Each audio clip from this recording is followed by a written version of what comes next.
My name is Jason Hetfield. I own and run Jump Street Customs in Holt, Michigan. I built this XS650 for a customer of mine. A couple things that he asked for. He wanted it to be blue, primarily because his dad's old muscle car, old Nova, was blue, so he wanted to stick with the blue themes, just kind of a shout out to his dad. And then he wanted to do something for his grandpa, with it being a lane splitter.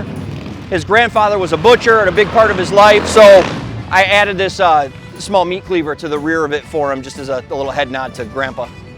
So started out with making the full frame for him. So it's a zero stretch frame, axle to axle. It's no different than a stock bike, so it's not stretched in the rear. Switched it over to a single down tube, and then used, just a wassail tank. I had made the seat pan, sent that out for upholstery. Did a narrow front end, 4 over in the front, spool, stainless exhaust, and then switched over to a Harley rear end in the back. My favorite part is probably the front end and just how skinny it is.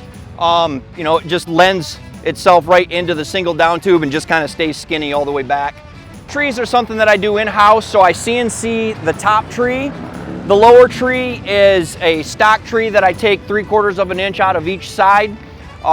Bring them back together. I've got a jig they slip into, weld them up, and then they get slugged and welded on the bottom, so they're even stronger than stock.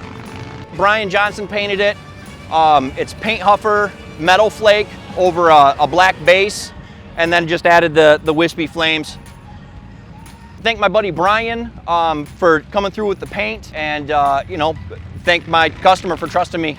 His name's John, and it was a pleasure building the bike for him.